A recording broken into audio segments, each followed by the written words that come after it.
Toggles are a great finding for finishing your jewelry designs. Metal clay gives us the ability to create those toggles to suit our design, as well as incorporate some of the things that suit us personally.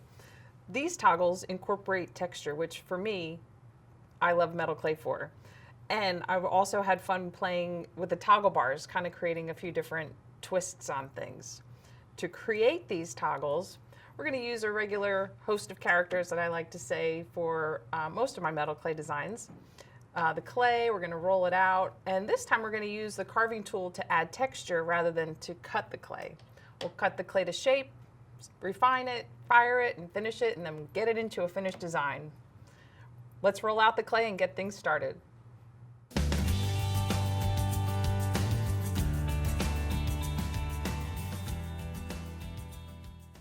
Now we're going to roll out the clay to a 4-card thickness, which is 1 millimeter.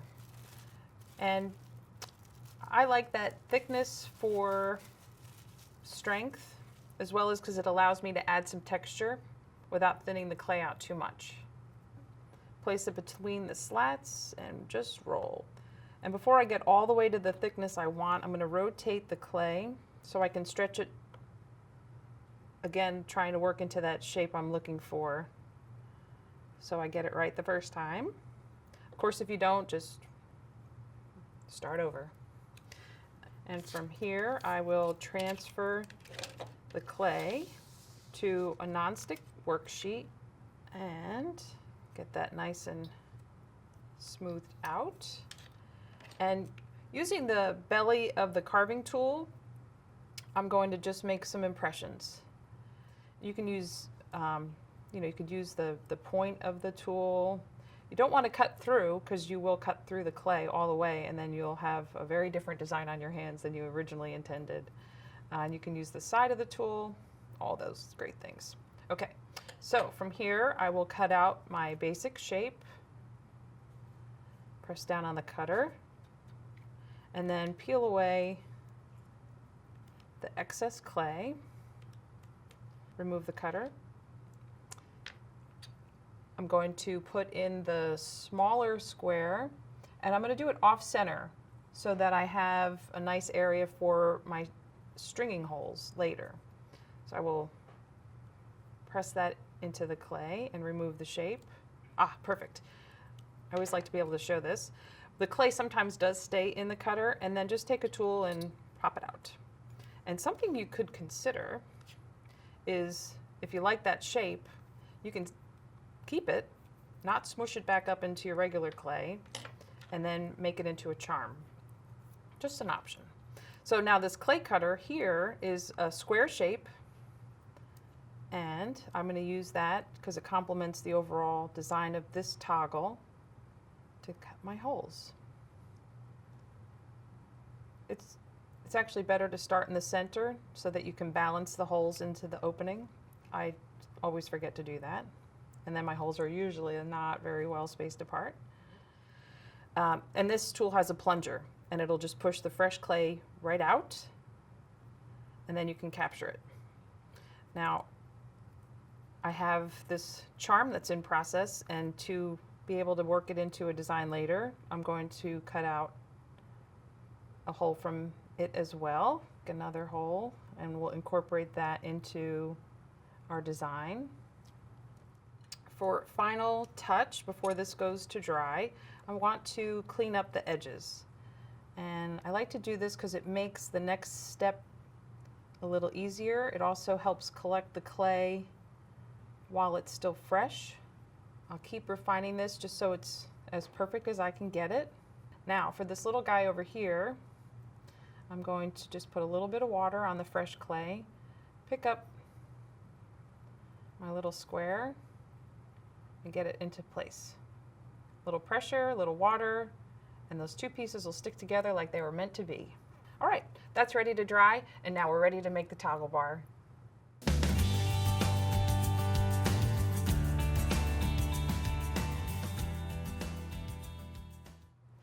The toggle bar needs to be longer and wider than your toggle. That's really the only rule. From there, you can do whatever you want with the toggle bar. To roll out a snake, I've cleaned off my work surface. There's no conditioner on here right now. I've cleaned off the bead roller. There's nothing on it, and that'll just help make the snake roll out.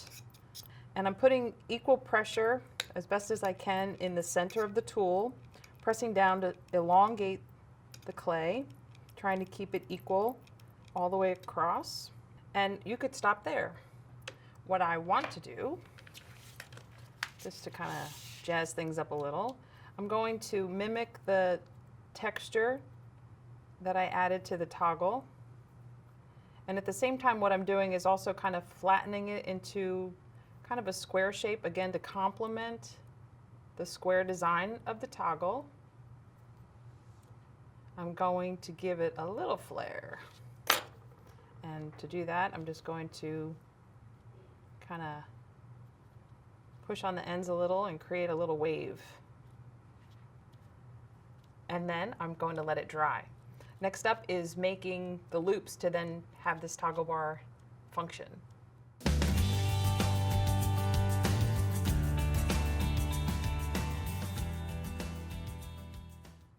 We're going to create a coil of clay, and the coil can be used like a jump ring, and for this project in particular, the coil is going to be cut into loops to then attach to our toggle bar. Again, I'm just going to pinch off a small amount of clay, kind of like we did for the toggle bar, and this time I'm going to roll out the clay longer and thinner. The best gauge is to keep your project in mind.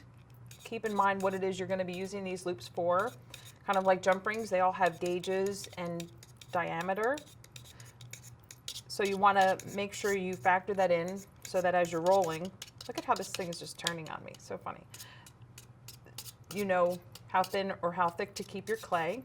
So I'm anchoring one end, and then I'm going to spin the straw, and I want to keep my loops somewhat parallel. And they always do go on a little bit of an angle, just as if you were making jump rings. There we go. So now I have a coil of clay, and I'm going to set it aside to dry. I'm going to set that here, just on any container that will keep the coil up off of your work surface so you're not flattening that one underside. And we'll let that dry and cut it apart and then attach it.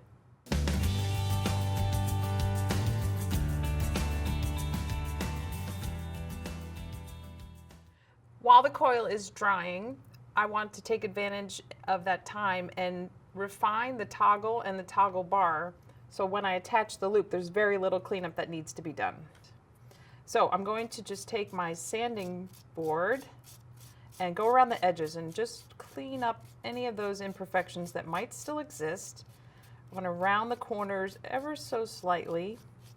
This is jewelry, so you do want to keep in mind that it will be worn, and you don't want sharp corners.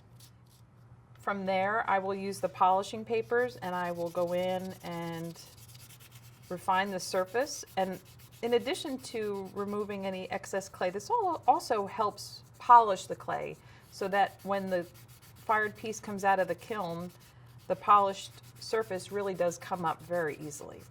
And I will work through all of the progressions of the polishing papers. And I will also use a jeweler's file. This one is a square shape, which fits very nicely into the square holes. It also, if you needed to make the holes any larger, say you decided that you really needed them to be bigger than what you thought initially, this is a perfect time to do that.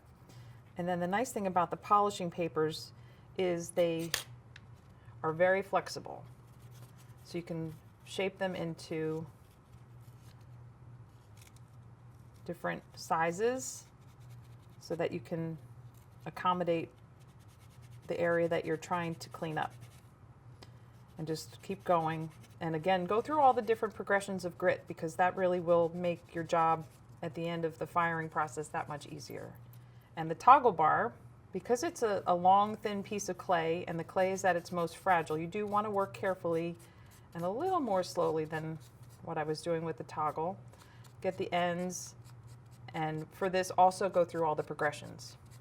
Once you have this refined, it's ready for that loop once the clay is dry on the coil that you made, and we will be attaching that with some PMC paste.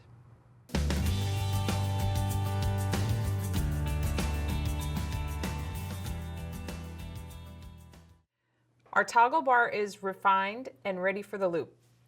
The coil is dry and ready to be cut apart to create those loops.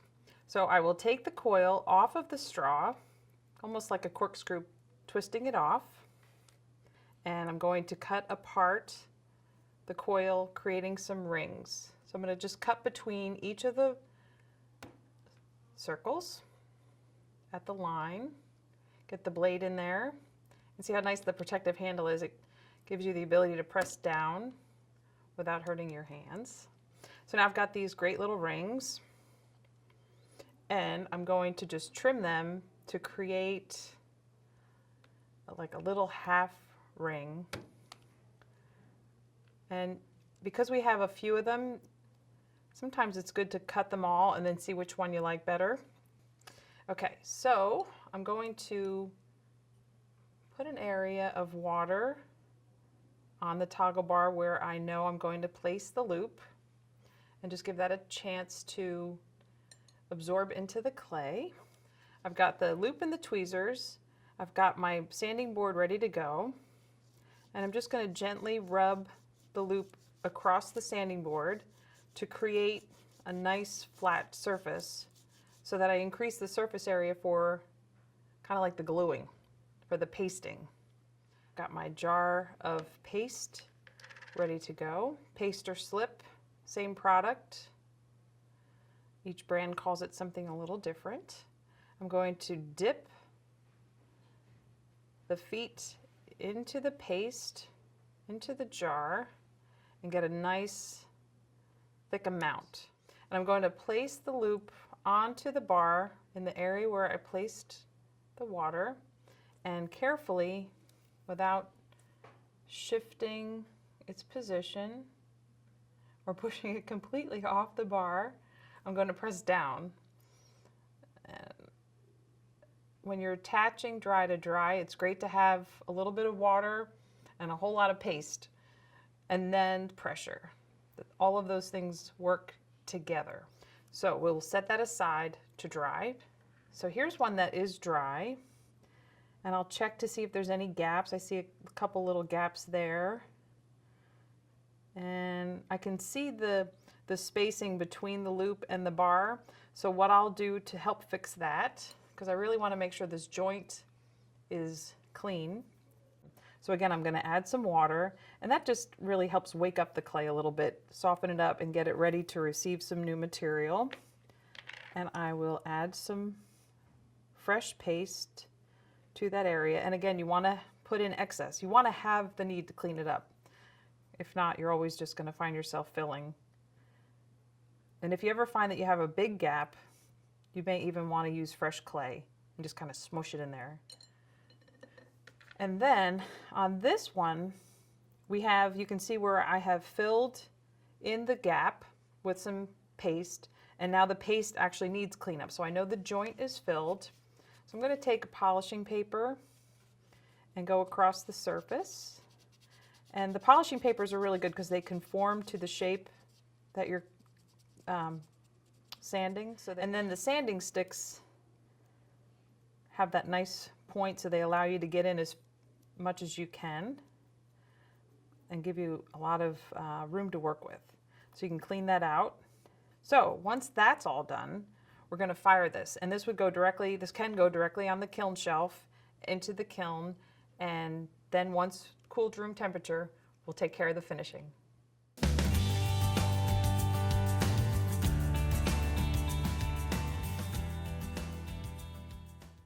The toggle and the toggle bar are out of the kiln, cooled to room temperature, and ready for finishing.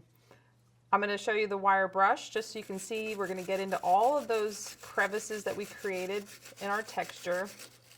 And then I will say there are lots of other finishing options available to you, so be sure to go to the fundamentals section to see what other things you can explore in how to finish this. And as you can see in our finished toggle here, that was done with the wire brush and then polished with a few other tools and then put in the tumbler for a little bit of time to get to that really beautiful finish. Now the fun part will be stringing your design using that toggle and putting that front and center. Next, we're going to create this toggle where we will create this ring shape and do some carving. It'll be fun.